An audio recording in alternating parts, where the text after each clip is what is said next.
A entrevistada de hoje é Nina Rize, campineira de São Paulo e atualmente residente em Campinas, Campinas não, em Fortaleza, capital do Ceará. Graduada em História pela Universidade Estadual de São Paulo, de Franca, e mestre em Literatura Comparada pela Universidade Federal do Ceará. Ela é poeta, professora, tradutora e editora da revista Helenismo. Rize desenvolveu diversas pesquisas junto ao Movimento dos Trabalhadores Sem Terra, nas áreas de História, Cultura e Educação, e possui 6 livros publicados, entre eles Quando Vieres Ver um Banzo Cor de Fogo, pela editora Patuá, e A Melhor Mãe do Mundo, pela Companhia das Letras. Nina produz literatura infantil de qualidade e preocupada com questões sociais, e a gente vai falar disso também. Nina, a gente sempre começa o programa perguntando se você realmente é sub-40, né? E qual é a sua trajetória até aqui? Olha só, eu sou sub-40, mas eu tô quase, tô na marca do pênalti. Eu faço 40 esse ano. Essa carinha linda, bem tratada, é muita babosa, viu, Haroldo? Indico. Eu nasci em Campinas, você viu que me ligaram minha câmera bem na hora que eu tava. Por que você tava falando que eu sou campineira? Fazia muito tempo que eu não via isso. Faz 16 anos que eu moro no Ceará. Então, eu me considero cearense desde que nasci, porque foi, lógico, tudo que eu vivi sempre me trouxe até aqui, né? Mas foi no Ceará que eu conquistei o que eu queria e quero ainda conquistar. Foi no Ceará que eu publiquei meu primeiro livro, em 2010, olha só, 13 anos. Foi no Ceará que eu me tornei professora de verdade, tanto da educação básica, como também da universidade. E é a terra que me acolheu, né? Então eu amo muito Ceará, me considero cearense. Mas eu nasci em Campinas, é verdade. Foi Como é... há Pode contar, pode contar. 39 anos 39 e um anos pouco. atrás, nasci lá em Campinas, e aí a minha mãe foi morar no interior do interior, né? Assim, o lugar onde a gente morava era uma zona rural, né? Só tinha a fazenda que a gente morava. Meus pais não eram fazendeiros, é bom dizer, eles eram caseiros, né? Essa classe de gente que não tem terra, que não tem chão e que a casa é cedida pelos patrões. E só tinha essa fazenda lá, fica na estrada municipal de Guatapará. Depois moramos em outras, né? Mas até os meus 11 anos, eu morei na zona rural. E aí depois, quando fiz 12, 11, 12, fomos para a cidade e morei em várias cidades do interior de São Paulo, mais tarde também na capital, mas nunca voltei a Campinas, nem a passeio. Então, não tenho assim, muita identificação com a cidade, porque realmente não conheço, né?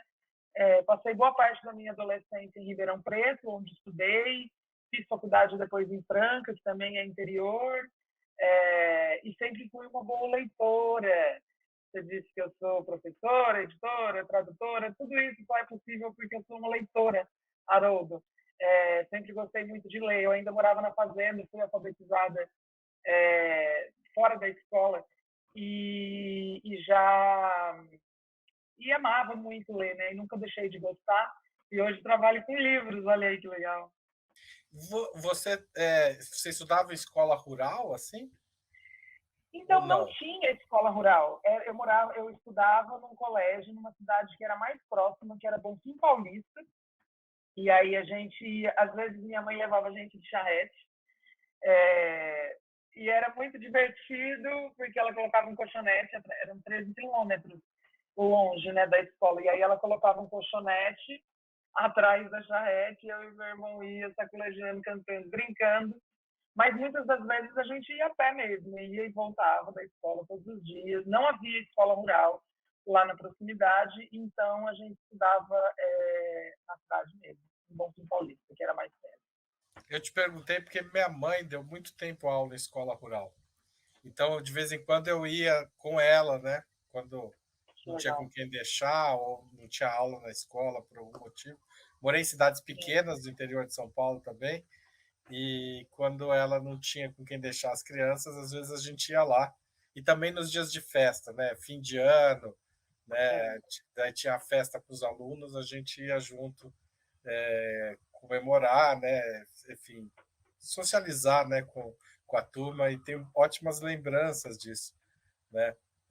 Acho que era um esforço que minha mãe fazia grande, assim, porque ela tinha que dirigir, enfim, não tanto quanto a sua, né, carregar na charrete, etc., mas também era, né, e era, achava, e era uma coisa que mexia com a minha cabeça, né, uma sala, você não pegou isso, eu só estou te contando, mas tinha da primeira à terceira série, terceiro ano juntos, né, então aquilo para mim Uhum. era uma coisa, assim, um desafio intelectual entender como que minha mãe conseguia dar aula para primeira, segunda e terceira série, assim, sabe?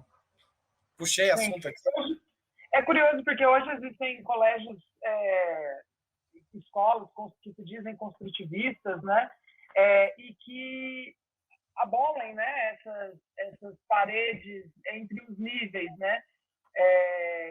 Projetos de educação ao redor do mundo que deram muito certo, não existe, né, essa diferenciação etária de turmas, mas muito mais por interesse.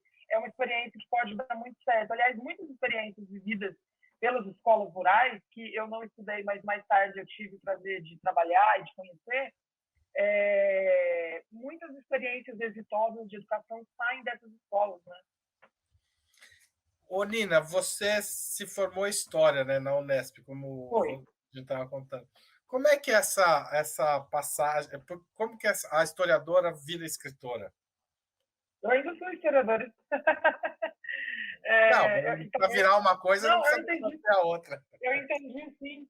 Talvez eu já até fosse escritora também. Você sabe que, como eu morava lá na fazenda e não tinha outras crianças, né? Meu irmão do meio, ele é 3 anos mais novo do que eu, e o próximo que veio é 10 anos mais novo do que eu. Então, eu tenho tive uma relação com eles muito mais materna do que de infância mesmo. Muito cedo eu precisei cuidar, né, de muita coisa. Minha mãe mesmo tendo que cuidar lá da casa grande, da família, ela ia fazer faxina na cidade. Então, eu muito cedo precisei assumir responsabilidades, como a maioria, né, de nós, das mulheres do mundo, das crianças. E como eu não tinha assim amigos e gostava muito de ler, tal hora eu comecei também a escrever, né? Lógico que não era uma escrita com objetivos literários, de publicação, eu nem sabia direito o que era isso, né? Como que funcionava, sei lá, complexo para uma criança, né? Entender esse tipo de coisa. Mas eu já escrevia. E quando já morando na cidade, eu entrei em contato com a poesia, uma poesia que significava algo para mim, porque eu já gostava, né, na verdade, de poesia, mas não entendia muita coisa do que eu lia, né? Pelo que via na escola, pelo que lia, leituras obrigatórias e tal. Mas quando eu encontrei alguma poesia que significava mais, que me respondia não só no sentido do som, né, mas que me dizia, representava algo para mim, eu fiquei pensando, nossa, será que essas coisas que eu faço também não logram ser, não logram ser escrita poética, né, escrita literária? Eu comecei escrevendo contos, na verdade, depois nunca publiquei um livro de contos, embora esteja escrevendo mais um, mas eu publiquei essencialmente poesia, né? Publiquei muitos ensaios em vários livros de antologias, e esse livro infantil, esse ano, agora 2023, deve sair um outro livro infantil. Não contei para ninguém ainda. Quer saber em primeira mão? Tá desligado o seu. Pode contar, sim, queremos sim. Vou contar, porque você vai ficar muito feliz. Eu escrevi uma biografia para a infância e juventude sobre Elvis Soares. Que maravilha. Vai ser muito legal. Sai esse ano pela VR Editora. E aí, quando eu estava fazendo a faculdade de História, foi um período muito difícil da minha vida, difícil no sentido de subsistir mesmo, sabe? embora eu não pagasse, né, estudasse numa faculdade, numa universidade pública, era muito difícil me manter ali, porque eu não tinha dinheiro para comprar os textos. Eu tinha uns 2 colegas, a Dilamina e o Diego, eu já até perdi o contato com eles, mas já pensou um dia eles entram aqui e ouvem isso? Eles dividiam os textos deles comigo. Então, um lia, e aí quando ele terminava de ler, eu lia, mas eu nunca comprei, nunca tirei uma xerox, né, no período da universidade. Foi bastante difícil, morava na moradia estudantil, e aí em algum momento eu imprimi vários poemas, fiz tipo uma antologia, imprimi e eu saía vendendo, né, na cidade, à noite, para os professores, para os colegas. E aí eu acho que assim, não foi minha primeira experiência de publicação, porque eu já fazia zines, né, antes, na adolescência, mas foi uma experiência assim, para ganhar dinheiro mesmo, né? Ai, gente, vocês podiam compartilhar bem muito vídeo. Já pensou? Chega lá na Dilamina e no Diego. Então, eu fazia Pessoal, ajuda a zine, compartilhar esse vídeo para chegar é, lá, hein? eu É fazia pedido da Nina. eu fazia zines, então, assim, eu já me considerava uma pessoa que escrevia, né? Mas não sei se exatamente, né, me colocava no mundo como uma escritora, algo que talvez demorou um pouco mais para acontecer, né? Depois que eu já estava deformada pela faculdade. Mas os estudos históricos, né, eles passam muito pela minha poesia também, eu vejo. Mesmo o livro infantil, não deixa de ser um livro de poema, né? Passa muito, porque me considero uma sujeita do meu tempo, uma sujeita histórica. Eu não escrevo para o futuro, né? Assim, talvez chegue, né? Isso é algo sobre o qual eu não vou perder meu tempo pensando. Eu escrevo para as pessoas que estão vivas hoje, né? Pessoas que entendem o que eu estou dizendo. Eu escrevo para os meus alunos, para as minhas alunas, para as pessoas que falam que eu conheço de escrita criativa. Então, é isso. Assim, a história está dentro da minha poesia, né? E quando começou a ideia de escrever para criança? Você sabe que hoje, assim, na verdade, há 10 anos, eu estou trabalhando num colégio, dentre várias outras coisas que eu faço, né? Eu trabalho nesse colégio. E uma das coisas que eu faço aqui, né, uma das minhas atribuições, é pensar justamente essas festas de fim de ano que você ia com a sua mãe. Então, festa das mães, festa de professor, festa dos pais, que algumas escolas hoje chamam da família, o que eu acho bem melhor. Festa recital de fim de ano, festival de música, festival de teatro, festival de dança. Tudo isso eu organizo e penso. E eu gosto de pensar nesses espetáculos, assim, não gosto de pensar a criança vai subir no palco para sua mãe ver um halo na sua cabeça e esquecer todas as outras crianças. Acabou a apresentação do seu filho de 30 minutos, nada mais importa. Eu gosto de pensar nessas apresentações como espetáculos, como narrativas, que contem uma história onde todas as crianças são participantes, né? Então, além de, obviamente, crio, né? Gosto de pensar no que as crianças querem fazer também e converso com elas. Agora, a festa das mães, ela é um grande desafio. Aí eu já estou quase entrando no meu livro, mas enfim, eu sempre, assim, já há bastante tempo que eu estou escrevendo para a infância, né? Porque monto esses espetáculos junto com as crianças aqui na escola já há 11 anos. Mas publicar mesmo foi pelo desafio da Festa das Mães, né? Tem esse livro, que é A Melhor Mãe do Mundo, que eu publiquei no ano passado, exatamente um ano, em maio do ano passado, pela Companhia das Letrinhas, que é A Melhor Mãe do Mundo. E sempre que eu monto, né, a Festa das Mães e penso a Festa das Mães, ela passa pela direção da escola que aprova ou desaprova. Mas eu já sei que a escola, que as famílias esperam que essa festa seja uma festa festa cheia de glamour, onde as mães são homenageadas e representadas no palco como mulheres perfeitas, como mulheres que não erram, como mulheres, assim, uma idealização não só da maternidade, como também do próprio ser mulher no mundo, né? E algo que sempre me incomodou muito, porque várias coisas, né? Tem crianças que não têm mãe, isso é uma delas. Mas que outras pessoas estão assumindo, digamos assim, esse papel, né? Assumindo uma espécie de maternidade junto às crianças. Outra coisa é que as mães não são perfeitas. Eu sei que as mães querem se ver lá no palco como mulheres perfeitas, mas eu fico pensando que nem as crianças reconhecem essas mulheres, né, que a gente está representando como suas mães. E as mães que estão longe, e as mães que não sabem cozinhar, e as mães que são mais bravas, e as mães que, como é a personagem do meu livro, está muito longe mesmo e não vai voltar tão cedo porque está privada de liberdade. Então, foi pensando nessas coisas que eu não podia ainda trazer para a escola. E é muito curioso, né? Porque tem discussões que parece que a gente que é adulto, credo, eu não quero ser adulto, e a gente que é adulto não está preparado para algumas discussões, né? Mas as crianças estão, né? As crianças, elas conversam sobre tudo e as coisas vão se cristalizando depois, né? Diversos preconceitos.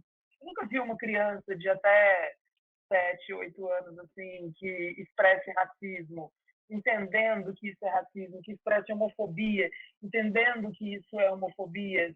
Já acontece de você ver uma fala replicada que você vê que é algo que vem da família, mas ela não elaborou isso, ela não sabe sobre isso, né? As crianças pequenas aqui na escola, todas elas estão brincando umas com as outras, enfim. E aí, pois foi assim que aí eu mandei, né, esse texto para a editora, eles gostaram, publicaram, fiquei muito feliz. E agora eu quero muito continuar escrevendo para a infância, porque é uma delícia falar com eles. E eu gosto muito de estar com as crianças. Antes eu já lia histórias para as crianças, histórias que eu traduzo, né? Já traduzi inúmeros livros infantis, inclusive, acho que principalmente, né? Alguns livros importantes para a infância, como Meu Crespo de Rainha, Amor de Cabelo, Minha Dança Tem História, a História da Nina Simone, Corpinho e Corpão, enfim, vários livros bacanas, né? Que já lia com as crianças, mas é diferente quando você está no seu lugar de autora, né? Porque as crianças também ficam, que eu acho que é algo que, infelizmente, eu não tive, né? Na minha assim, projetos de visita do autor à escola, eu nunca vivenciei isso, então acho legal fazer isso com as crianças. Ô Nina, a literatura infantil e infanto-juvenil passou por transformações radicais nas últimas décadas, algumas estimuladas pelo sistema escolar, pelas discussões que vêm pós-LDB, pós-Estatuto da Criança e do Adolescente, pelas diretrizes curriculares, que foram incluindo questões que antes eram interditadas no debate, como essas que você comentou, questão de gênero, questão de raça, questão de classe. E hoje é praticamente uma obrigação, né, dos escritores pensarem nessas questões quando vão escrever para as crianças. Ou seja, o caráter formativo de uma espécie de cidadania, de um espaço de formação. Opa, tá tudo bem aí? Foi água. Não, foi água, caiu. Tá bom. Uma formação democrática dos leitores. Como é que é pensar isso? E se a experiência com a escola é muito importante para você acertar o tom com a criança? É uma experiência importante, mas não sei se porque eu estou dentro de um espaço institucional de educação, né? Acho que estar com as crianças basta, né? Então, eu poderia estar junto com as crianças em movimentos sociais, na comunidade, em qualquer lugar que eu estaria aprendendo e chegando perto disso que algumas pessoas chamam de voz, ou de dicção infantil. Eu, enquanto assim, uma pessoa, como já disse, né, histórica, colocada no mundo, cheia, muito consciente do meu lugar e do meu estar nesse mundo, é muito natural para mim abordar essas discussões, né, dentro do que escrevo, porque eu as vivo, né? Eu não posso, não imagino como seja, por exemplo, ai gente, eu vou começar a fazer polêmica. Por exemplo, tem um livro antigo, A mas que gente parece gosta bem de polêmica, não tem problema. um livro antigo, assim, bem intencionado, né? De boas intenções, né? Tá cheio. Tipo, o único livro onde tinha uma criança negra, que eu me lembro quando eu estudava, se chama Menina Bonita do Laço de Fita. Um livro que hoje eu leio e releio e eu considero ele extremamente problemático. Em diversas, desde a própria a ilustração, em alguns momentos, me incomoda, foi feita pelo Cláudio, aliás, o texto da Ana Maria Machado. Mas principalmente as representações sobre mestiçagem, né? Porque parece reforçam uma ideia de mito, né? Assim, de democracia racial que não existe. Mas eu entendo também, né, que essas pessoas que estavam escrevendo para a infância e trazendo esses assuntos, né, era a substância que elas tinham, né? Existe um papel também que é importante a gente falar, que é das próprias editoras, né, que não abriam. Oxe, certamente a gente tem inúmeras mulheres e pessoas de qualquer gênero, enfim, que estavam escrevendo sobre crianças negras nos anos 60, nos anos 70, e que, no entanto, não conseguiam publicar, né? E aí a gente tem um texto, e pessoas que estavam estudando, inclusive, que entendiam que democracia racial é um mito, né? Nos anos 70, a Lélia Gonzalez já estava falando isso, a Dias Nascimento já tinha falado isso. Eu estou falando de intelectuais brasileiros, não precisamos ir para fora, né? A Beatriz Nascimento, historiadora, estava falando sobre isso. O movimento negro era forte, existia, né, no Brasil. Então, muitas pessoas estavam escrevendo, mas não conseguiam ser publicadas, e aí a gente tem textos problemáticos de discussões que dentro do movimento negro já eram entendidos como problemáticos, mas sendo publicados, né, escritos por pessoas brancas, e eu não estou dizendo que pessoas brancas não devem escrever textos sobre essas temáticas, porque eu já escrevi sobre Shakespeare, que é um cara lá do tempo e espaço completamente diferente do meu. Já dei aula sobre Platão, quer dizer, nunca estive na Grécia, talvez nunca estarei, não sou homem, não sou branca, mas eu posso escrever sobre esses caras, né? Então, acho que as pessoas podem escrever, mas demanda estudo, né? Mas falar sobre essas coisas hoje, diante do avanço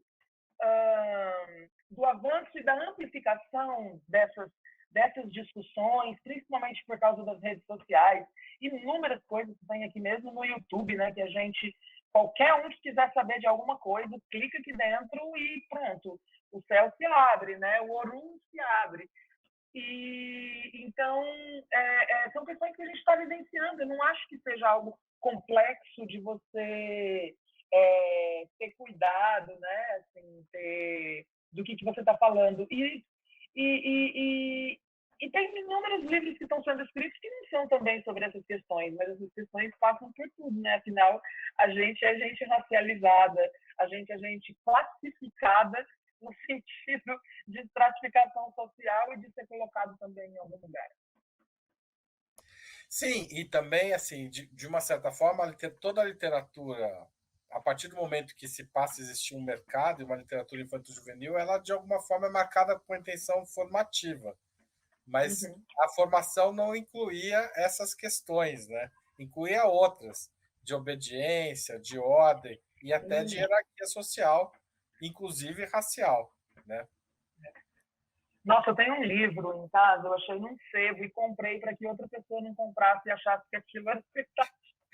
Que se chama Matozinho e o Índiozinho. O Matozinho é o filho do Raposo Tavares. É Raposinho. É filho do Raposo Tavares.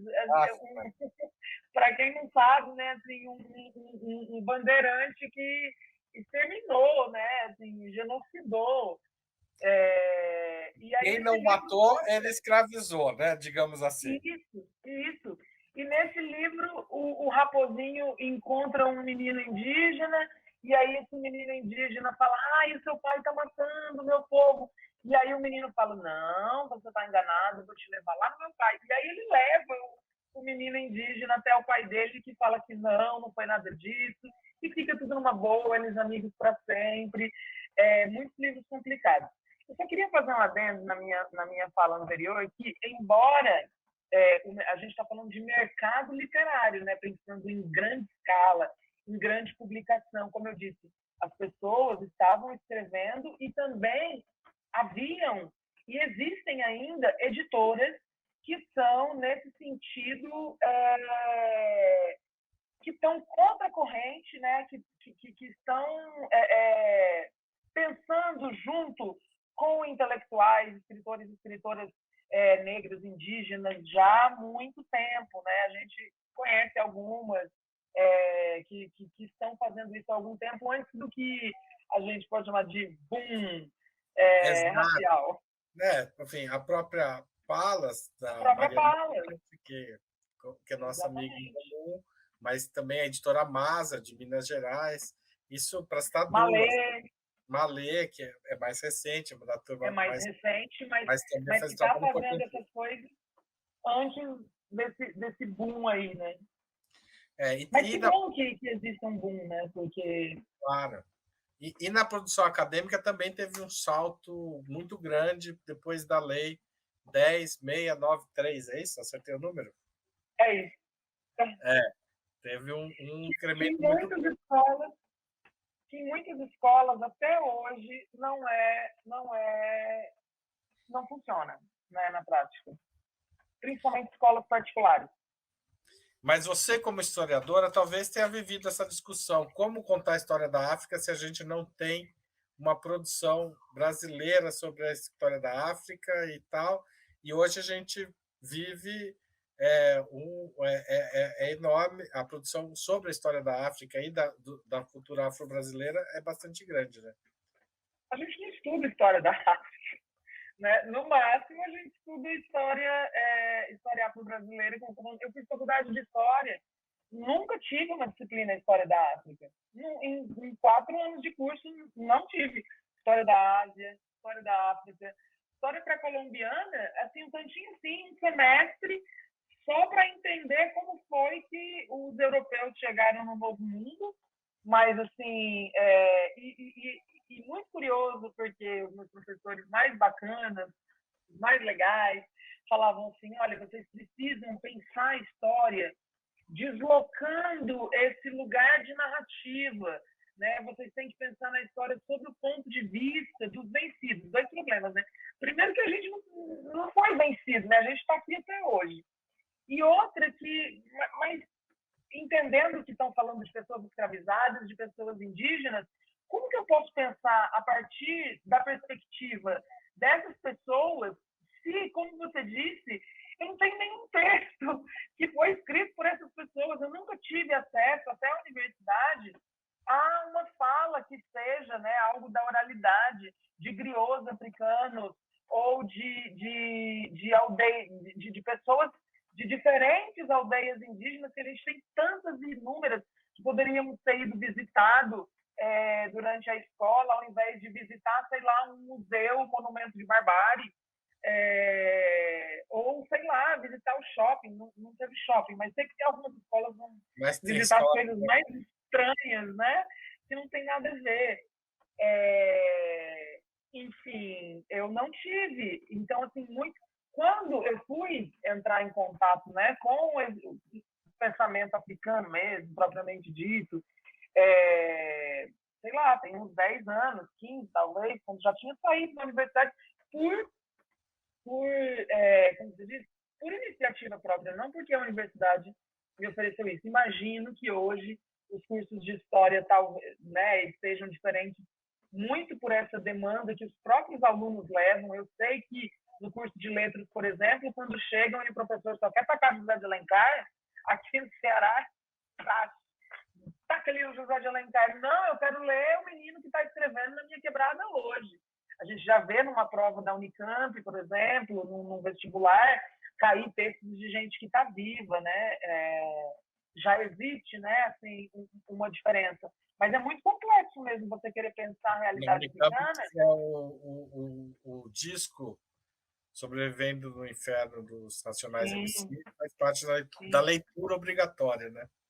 Sim. Caiu um texto de uma colega minha, um poema de uma colega minha daqui do Ceará, uma menina negra que vive na periferia de Fortaleza. Então, quando a gente vê um texto desse, é algo que nos anima muito. Mas é muito complexo mesmo a gente pensar numa realidade africana e com um pensamento completamente ocidental, porque nós temos um modo o pensamento, né, a linguagem, ela estrutura o pensamento. Então, quando eu falo, por exemplo, sei lá, qualquer palavra, ela estrutura o meu pensamento. E essa palavra dita de outra forma, num outro idioma, numa outra cultura, ela estrutura um outro tipo de pensamento.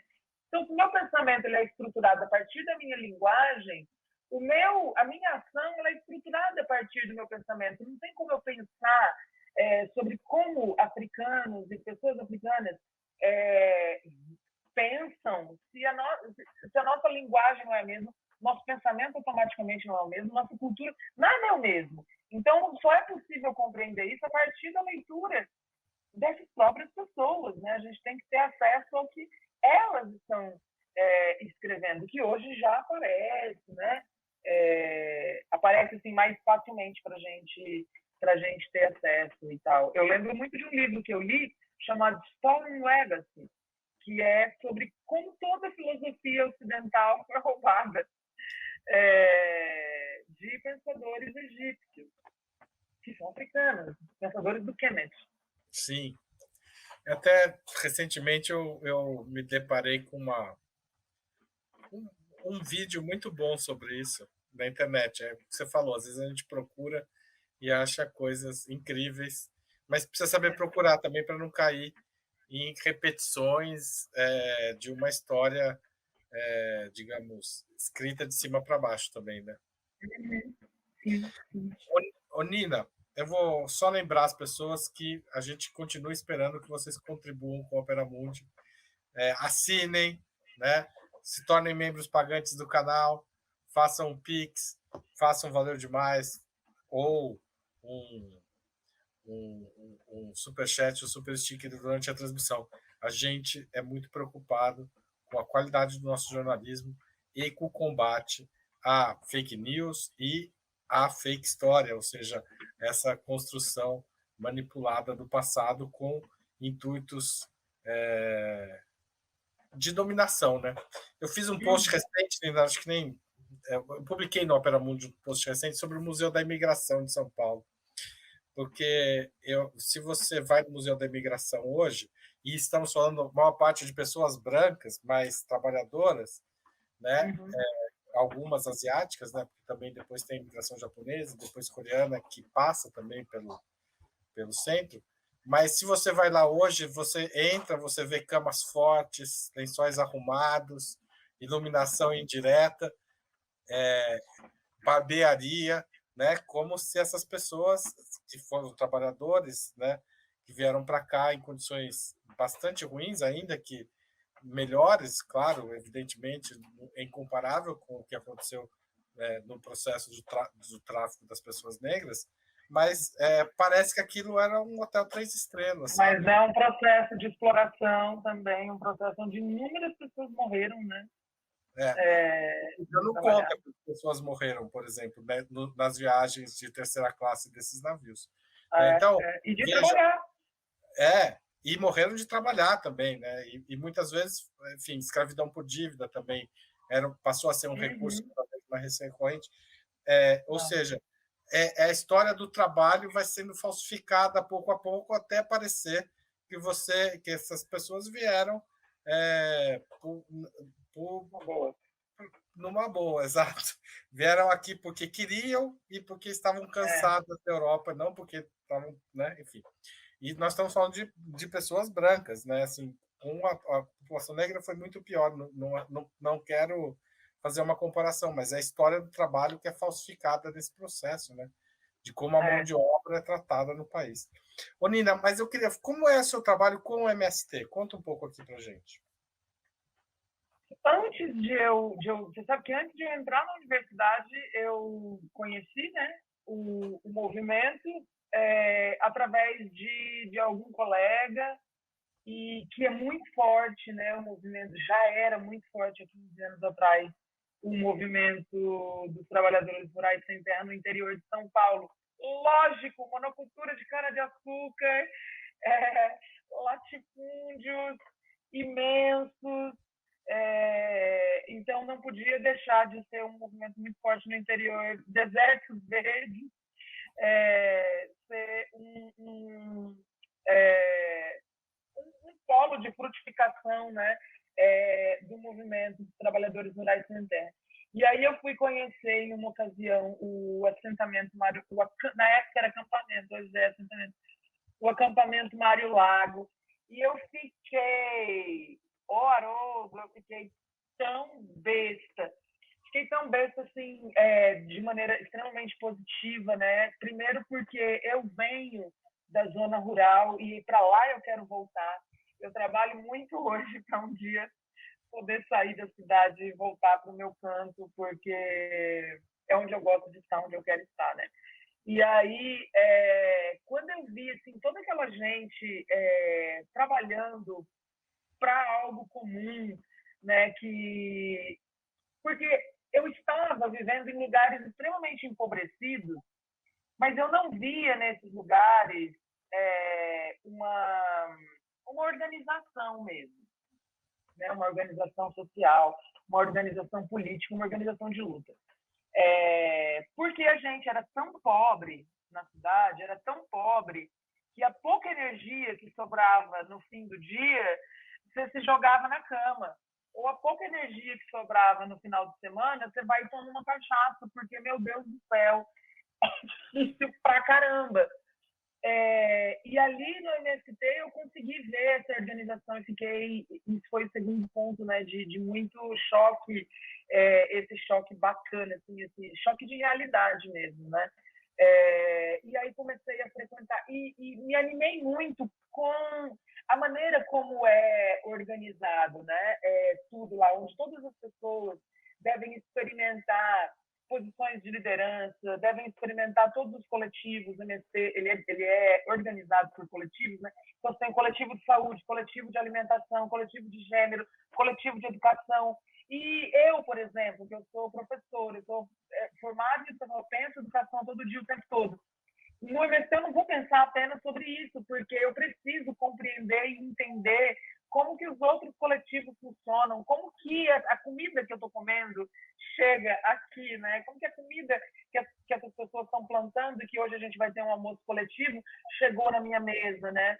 Da mesma maneira que uma pessoa que ontem estava no coletivo de saúde, colaborando lá, hoje também entende do coletivo de educação, como é que a gente está pensando uma educação mais horizontal, junto com todas as crianças e adolescentes. Eu fiquei assim fascinada, né? Então, na época, eu era muito assim, muito presente mesmo, né? E aí fui para a universidade. Você sabe que eu nunca pensei na minha vida que eu tivesse capacidade de, com uma menina pobre, uma menina racializada, uma menina completamente diferente das pessoas com as quais eu estudei na cidade primeiro, na infância, e mesmo depois, essa infância ela me marcou muito, né? Então, eu não era uma menina comum na favela, eu era uma menina diferente, né? Não estava indo para os bailes, não estava brinca, a gente chamava na época, não estava fazendo essas coisas, né? Estava ouvindo um rapzinho ali, estava, mas eu já funcionava diferente. Eu acredito que isso tem a ver com a minha infância na zona rural. E aí, essa menina, assim, para mim era impossível. Eu, naquela época, que nem Enem existia, né? Então, os processos, as seleções, né, para entrar na universidade pública era muito difícil. E aí, para mim, era impossível, assim, nunca consegui. Mas eu queria fazer história, né? E aí, foi o pessoal do MST que falou, mas você vai sim. Lógico que você vai conseguir, que você tem capacidade. O que se revelou numa força não só formadora socialmente, mas até no sentido de mental, assim, né? De ajudar na minha própria identificação como eu no mundo, uma pessoa que importa, uma pessoa que é inteligente, uma pessoa que é capaz, independente de suas origens e de onde tenha estudado. E estudei com as pessoas lá, né? E mesmo depois da faculdade, eu fui entender muito mais de Karl Marx, de mais-valia, de todos esses conceitos pedrudos pra caramba. Fui entender muito mais esses conceitos dentro do MST do que na própria faculdade de História, né? Então, e lá eu colaborava, né, como era possível, às vezes cozinhando, às vezes fazendo a mística, uma apresentação artística, às vezes facilitando oficinas de poesia, às vezes, enfim, trabalhando na biblioteca. Acabei de me lembrar como foi que eu conheci. Eu trabalhei num projeto chamado 1000 Bibliotecas. Esse projeto, quem escreveu, quem fez, foi o Galeno Amorim, que em algum momento foi até presidente da Biblioteca Nacional, né? Mas na época lá atrás, ele era secretário de Cultura de Ribeirão Preto. E aí ele fez esse projeto 1000 Bibliotecas. O cara surtou, no melhor sentido, né? Do jeito que todo mundo devia surtar, e resolveu fazer 1000 bibliotecas na cidade de Ribeirão Preto, que é uma cidade de 700 mil habitantes. E aí eu fui trabalhar nesse projeto e foi muito legal. Tinha biblioteca no estacionamento do Carrefour. Tinha biblioteca no MST. E aí eu fui trabalhar numa biblioteca do MST e foi assim que eu fiquei mais próxima. Que bacana. E aí quando vim para o Ceará, depois, só para concluir, eu sou faladeira, viu? Quando eu vim morar no Ceará, 16 anos atrás, a primeira coisa que eu fiz quando eu botei o pé aqui não foi ver uma quadrilha, não foi, sei lá, qualquer estereótipo que a gente pensa, ou que não é estereótipo, mas faz parte da cultura cearense que eu amo. Mas a primeira coisa que eu busquei quando cheguei aqui foi justamente o MST. E conheci o pessoal aqui, inclusive nas últimas eleições, a gente conseguiu eleger um militante sem terra, que é o Messias, para deputado estadual, estamos felizes com isso, enfim. E ainda estou aqui. Hoje a minha colaboração ela é muito menos substancial, né? Porque, enfim, eu trabalho numa escola, né, diariamente, todos os dias, com horário, salariada, blá, blá, blá.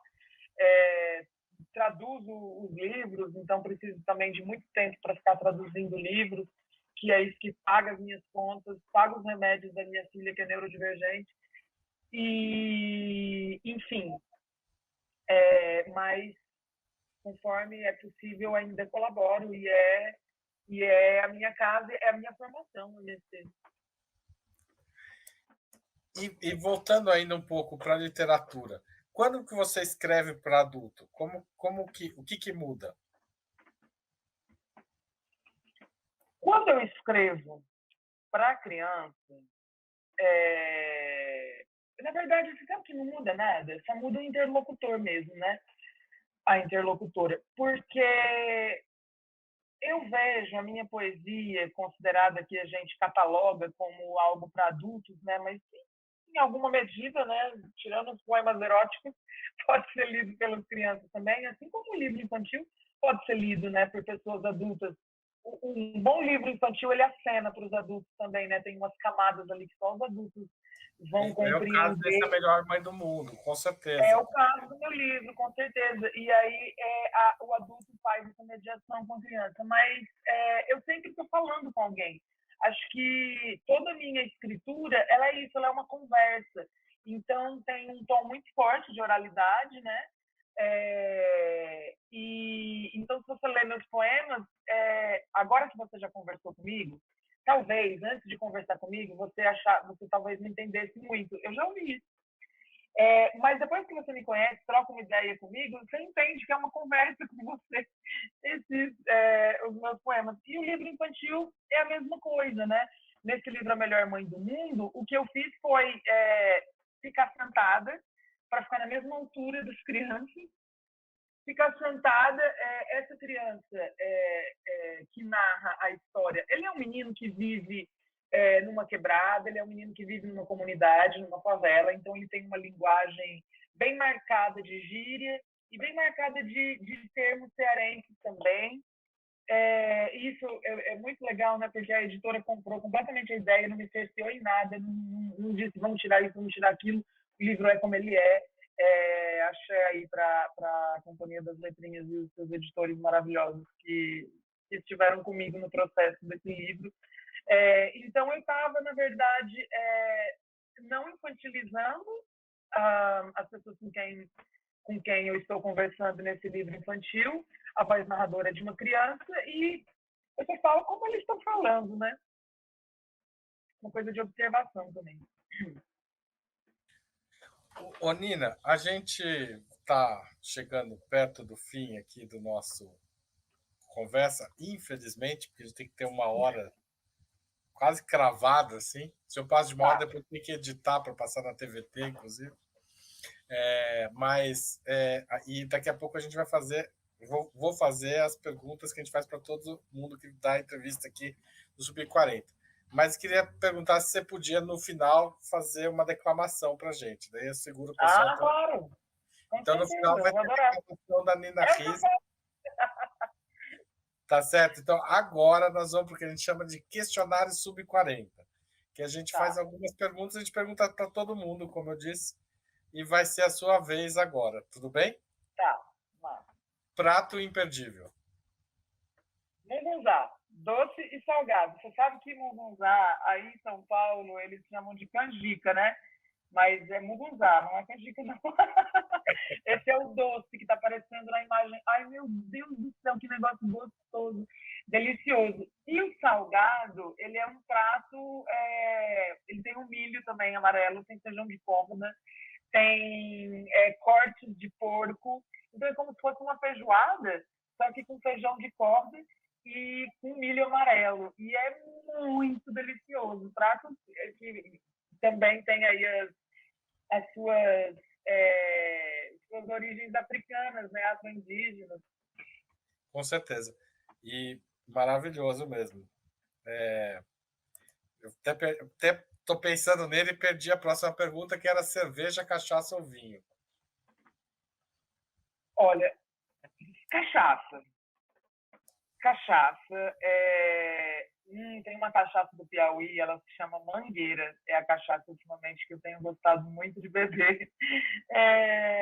Mas eu gosto muito de cerveja também. Inclusive, gosto de beber as duas coisas juntas, né? Fico filequinho às vezes. Essa cachaça que vocês mostraram aí nas imagens agora é do Ceará, né? Cariri.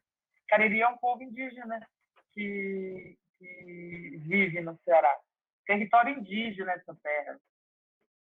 Aliás, como o país inteiro, né? O país inteiro. A gente devia fazer o marco legal 1500. Uhum. Aí a gente fala, tudo que estava aqui até 1500 é terra indígena. Pronto. Depois a gente desfaz tudo que foi feito, né? Vamos lá. Esporte favorito? Basquete, mas eu era boa de futebol. Eu era muito boa de futebol quando eu era criança. Eu jogava muito, os meninos ficavam lá, gritavam meu nome, era muito legal. mas o basquete, o jogo que eu gosto de assistir, assim, que eu gosto de acompanhar é basquete. Você Mas tem uns sabe, jogos também que não são jogos assim profissionais, são legais, né? Tipo carimba, é muito legal. Queimada, né? Que fala aí no Ceará, aí no Ceará, em São Paulo. como é que chama isso no Ceará? Joguei muita queimada. Carimba, Ah, carimba. carimba, de carimbar, né? É. Muito, muito legal. Você sabia que até 1979 era proibido para as mulheres e, portanto, para as meninas jogar futebol? Não sabia. Ainda É, bem que eu nasci em 83. já nasceu liberada. É uma dessas coisas que você não acredita, né? Você fala, como assim, Gente, né? como assim? Porque é muito recente, né? Assim, as mulheres foram proibidas de fazer tudo no mundo, né?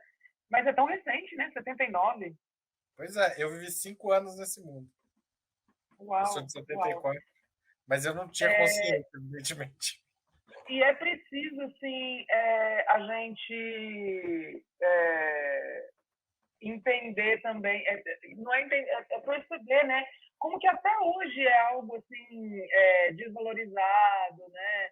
O futebol masculino é muito mais importante, digamos, visto pelas pessoas, né, como algo mais importante. Tem mais patrocínio, tem mais tudo que tem é voltado para o masculino. Eu acho que nunca nem passou uma Copa Feminina na televisão, passou? Eu não tenho Eu televisão, mas até acho que a última passou, mas a última, 2020, é, 21.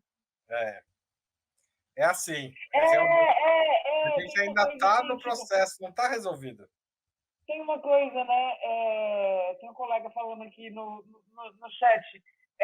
O time feminino do Corinthians, por exemplo, e o time do Corinthians, né? Como se fossem duas coisas completamente diferentes.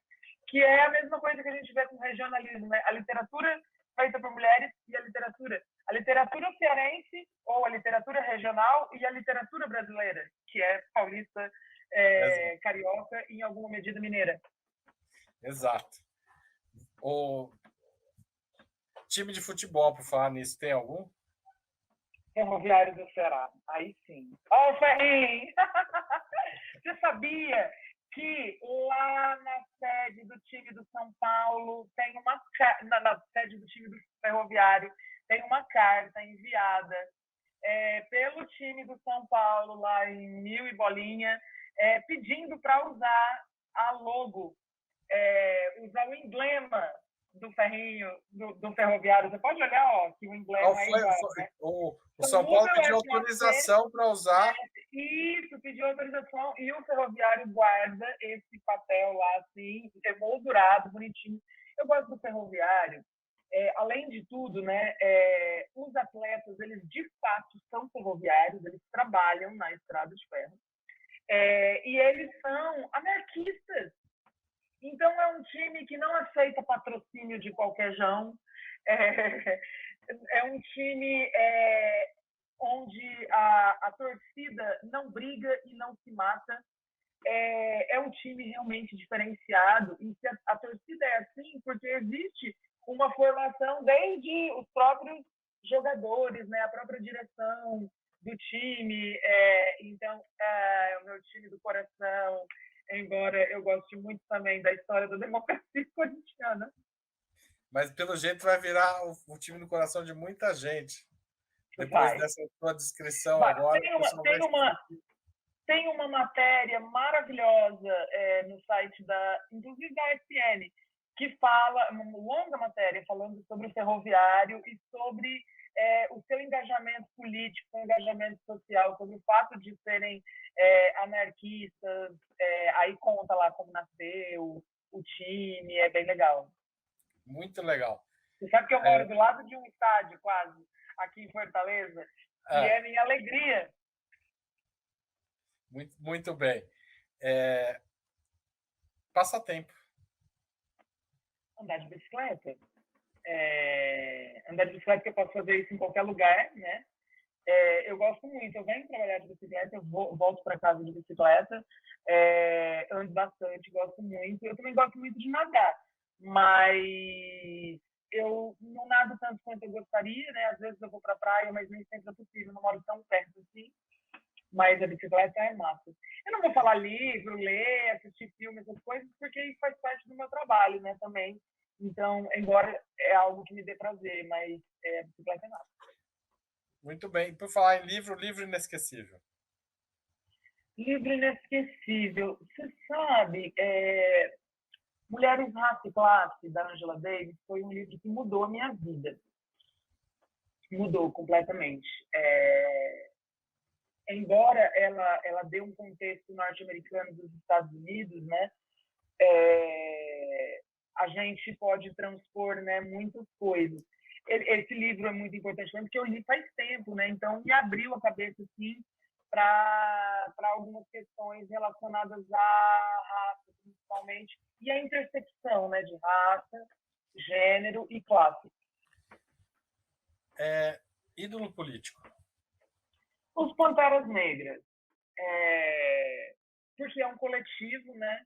Embora tenha lá nomes, né, que a gente, digamos assim, nomes destacados, né, como a própria Angela Davis, como a Sata Shakur, que até hoje vive em Cuba, porque se aparecer nos Estados Unidos será presa, talvez desapareçam com ela. Acho que, acredito, né, os Panteras Negras eram um partido político, né? Então, ensinaram muito. É um partido Oi? É um partido político que foi criminalizado nos Estados Unidos. Que foi criminalizado, mas que nos deu ensinamentos, né, para o resto do mundo, assim, que estava também se colocando em luta, né? Tem personalidades políticas também brasileiras que eu vou pensando agora, né? O próprio, uma pessoa recente agora, assim, que eu fiquei feliz de vê-lo fazendo aquele discurso bonito, Silvio de Almeida, né? Uma pessoa que eu, inclusive, sigo a página dele aqui no YouTube também, assisto regularmente, não sei se ele vai continuar, mas ele fala sobre tudo, é tão legal, ele fala sobre quadrinhos, cara, sabe? E fala sobre história, e ele é um profissional do direito, né? Mas está transitando por muitas coisas, porque nada é uma única coisa, né? E o discurso de posse dele é memorável, né? Nossa, eu acho. É memorável. Aquilo é o poema mais lindo que eu li esse ano. É verdade. Boa definição. O poema mais lindo desse ano. E, finalmente, evento político, evento histórico do qual gostaria de ter participado. Olha, vou projetar para o futuro recente desse país, né? O ato em comemoração à legalização do aborto na Argentina é recente, foi em 2021. Eu lembro que quando eu vi nas redes sociais, foi algo que me emocionou tanto, como mulher, como uma mulher que já precisou fazer aborto e isso me foi negado. Eu passei por uma gravidez extremamente complexa, tive que levar ela até o final, porque sei como é fazer um aborto de maneira clandestina e tinha medo, né? Então, não vou fazer isso, vou levar essa gravidez até o final. E aí tive que... E não é só por causa da minha história, eu só estou contando para ilustrar, né? Assim, a gente conhece milhares de mulheres que são mortas, que morrem, né, cotidianamente, fazendo isso, outras mulheres que, no entanto, que têm dinheiro e podem fazer em clínicas, e que mesmo assim não é bom, né, você está fazendo algo clandestinamente, mas quem mais morre são mulheres pobres, mulheres negras, que precisam fazer, né, e fazer aborto não significa que a gente não sabe usar camisinha, ou que isso vai virar um método contraceptivo. A gente sabe que todos os países que legalizaram o aborto, na verdade, a taxa de aborto diminuiu. É muito, muito curioso isso, né? E essa gravidez muito difícil que eu tive que levar, era uma criança que a gente já sabia que não teria, nas palavras do meu médico, uma vida digna, mas mesmo assim eu tive que levar a gravidez até o fim, porque a criança não era anencéfala, que era o único caso em que eu poderia fazer o aborto.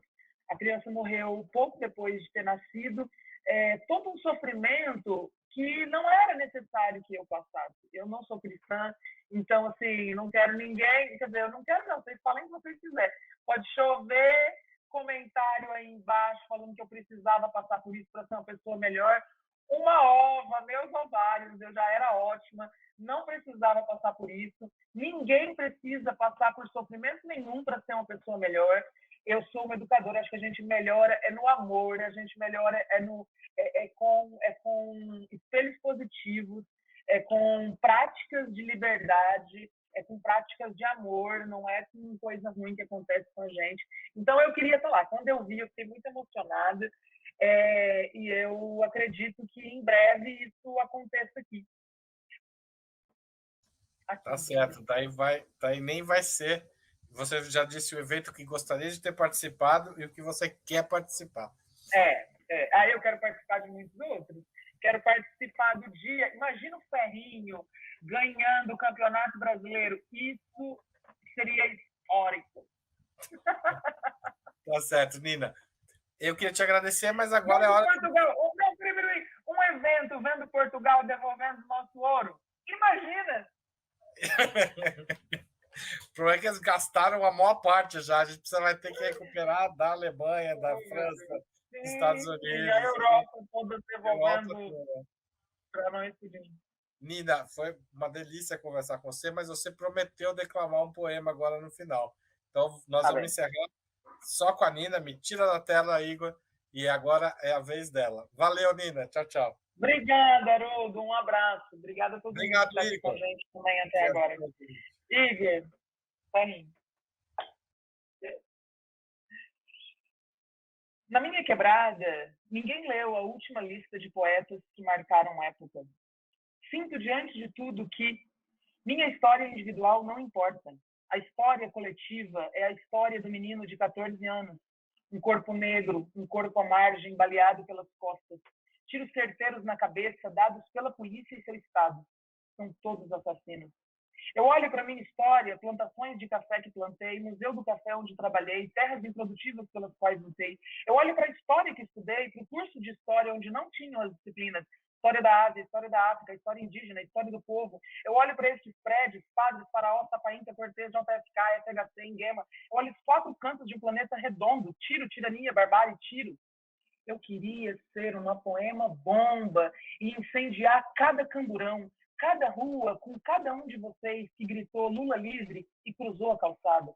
Omissos demais, cúmplices demais. Na minha quebrada, ninguém leu a última lista de poetas que marcaram época. Estavam ocupados, coitados, sendo mais pobres que eu. Mais pobres que continuam sendo meus irmãos. Preso por tráfico, foragido por receptação.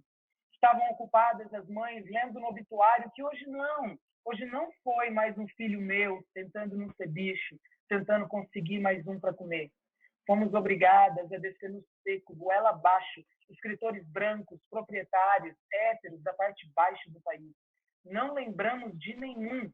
Estamos fazendo nossa própria época, escrita bila, escrita sangue. Queremos vocês ou não, isso é literatura. Voando livre, como um curió, um tarcará, incendiando tudo e cuspindo fogo no túmulo de vocês.